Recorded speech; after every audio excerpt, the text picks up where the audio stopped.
Okay, everybody, welcome to our Jobscan workshop. We're really excited to have with us today our representative, Nick Ebling from Jobscan himself.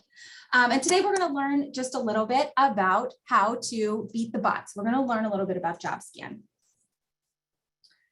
So Jobscan is a website that uses applicant system tracking technology to help you beat the robot or help you optimize your resume, cover letter, and LinkedIn profile by using the same type of technology that applicant tracking systems use to filter through your resume before it gets to a human reader. Jobscan has reported that its users receive 3 times the number of interviews. They spend 47% less time job searching, and their LinkedIn profile is viewed 2.3 more times than non-users. So what's an ATS? Let's talk a little bit more specifically.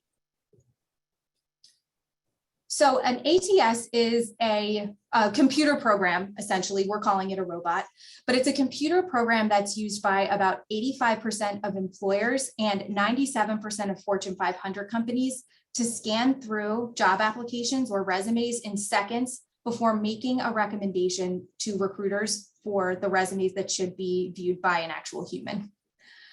These applicant tracking systems are programmed to look for keywords, skills, and qualifications that are found in the job description.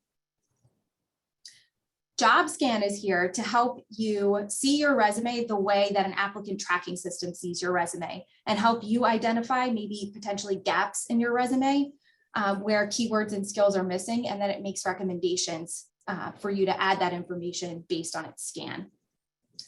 Nick, do you have anything else to add? Yeah. So when it comes to applicant tracking systems, like, first of all, there's tons out there and all of them require they all have like particular needs to them, whether that be date formatting, section heading, even just file type. Like, I'm sure all of you have applied for positions before, whether that be at large companies or small companies. Even here at Jobscan, we have like, I think 25 employees and we utilize an ATS. It essentially, what it does is it scales the recruiter's job. And I actually just looked up the statistic. Amazon in 2021 received 500,000 applicants. So essentially recruiters are not going to go through each of these resumes to determine who the best candidate is. Instead, they're going to put it through a system. I believe Amazon uses iSIMS, which is like one of the biggest ones. It's very particular in like the terms that need to be in there. And essentially they apply for these positions and it scales the recruiter's job by providing them with maybe 30 applicants that they can actually review these resumes for. So instead of 500,000, we go to 30 based on the terminology that's represented in that resume. And from there, they determine who the actual candidate will be.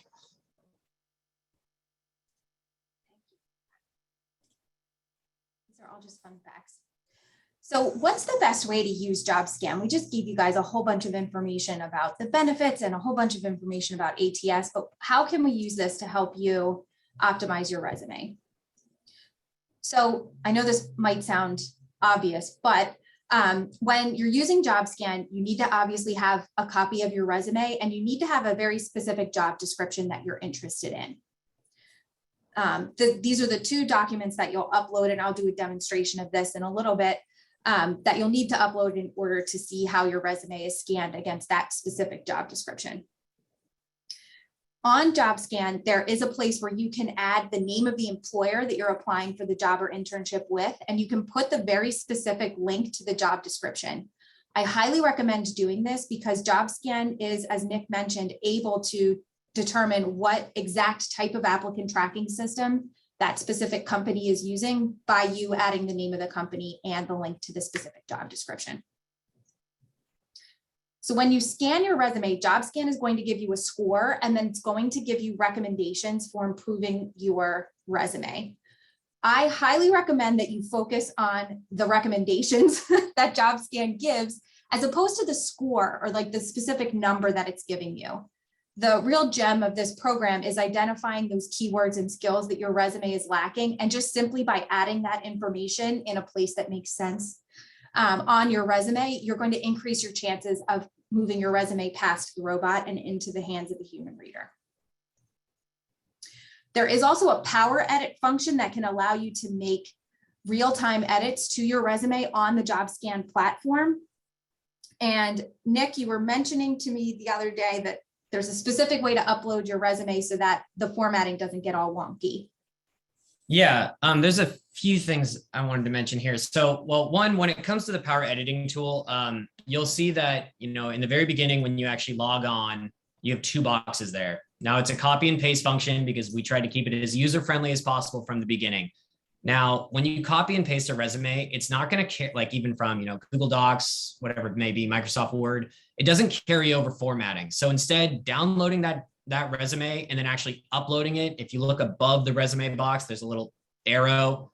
That's where you upload it from. If you actually upload it, we're going to be able to provide a ton of formatting information. Now, granted, our system is based on content, not formatting, but these are like best practices like margin size, font color, font size, things like that. The upload function during the power editing session. So once you run your resume against that job description you found, if you actually go to the power editing, you're going to be able to see the nice formatting that you may have on a Google Doc or Microsoft Word doc.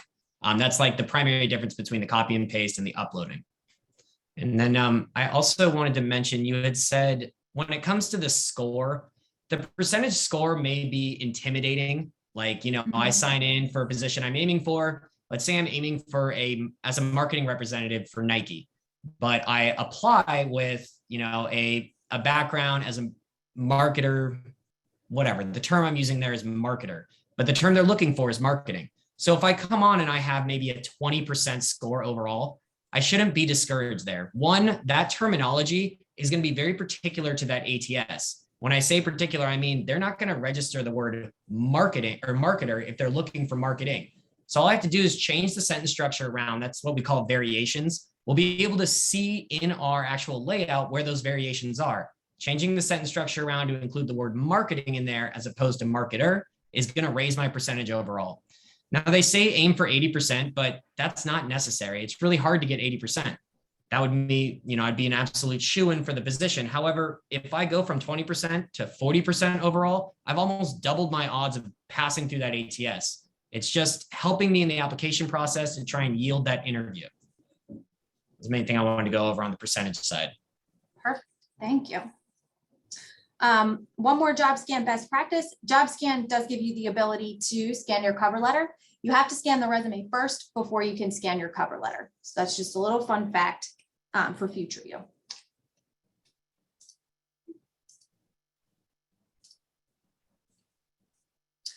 I don't know that we had too many in the audience that would have a CV, but the formatting, word count, length recommendations that Jobscan will give, if you're uploading a CV to the platform, you can just kind of bypass that information, still check out keywords and skills, but obviously the formatting of a CV is going to be a little bit different than the resume. Jobscan is also going to recommend that you use numbers to help tell your story. Recruiters do like to see in the recruiter featured section, they do like to see, saved 5% in annual earnings, or I'm obviously not a business person, so these are terrible examples, but they do like to see numbers. What I'm telling you here today is if you don't have numbers, that's fine. You don't have to add them. You can add numbers wherever you're able to, but don't be stressing about, oh my gosh, I don't know the statistics of everything I did in the second quarter in 2020. It's okay. You'll get more points from Jobscan by adding keywords to your resume. I said that a bunch of times. Okay, now I'm going to do a little demonstration for you guys. So this is when the fun really begins.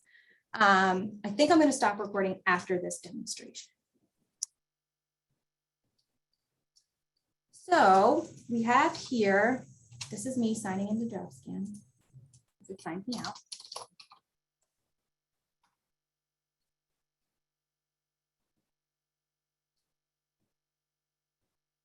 Okay, so when you guys log into Jobscan, this is your dashboard. This is what you'll see. And to scan your resume, you're going to go up here to scan. Okay, I'm going to do what Nick recommended, and I'm going to upload my resume from my computer.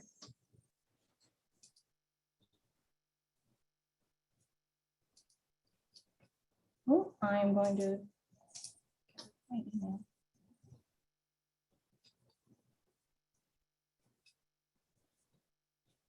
Oopsies. Sorry, you guys. While she's loading that in, I can answer this question from Danielle to, is Jobscan available for alumni too? Thank you. I believe that the subscription that Widener has with Jobscan does allow for alumni. So that's something that you're going to want to reach directly out to Lauren for, and she can provide you access from there. Yes. Okay, so I have uploaded my resume here. I am going to copy and paste this sample job description, which for your information is a job description for a career counselor in Hawaii. Think in those warm thoughts. And I'm going to hit scan. Okay, so I uploaded my resume. I pasted a specific job description and I hit scan. So now I'm like, oh my gosh, I have a 26%. What am I going to do? So this is how I would kind of go through Jobscan's recommendations.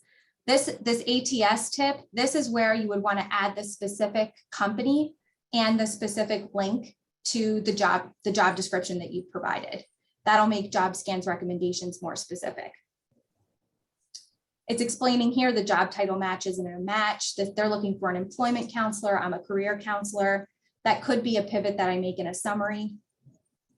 There's some date formatting issues, which I can correct.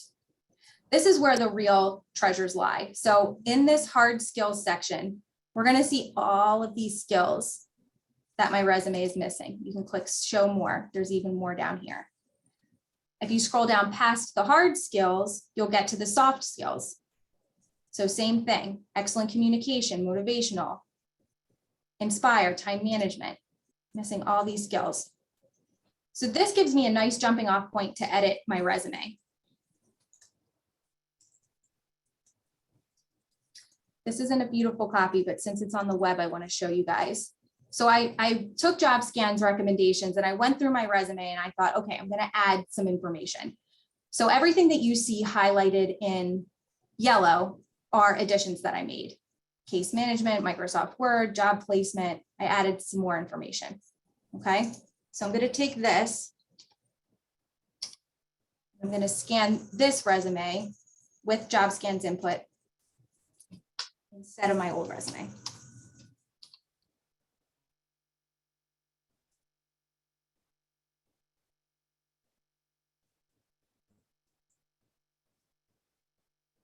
Ooh. So my score went up, which is very positive.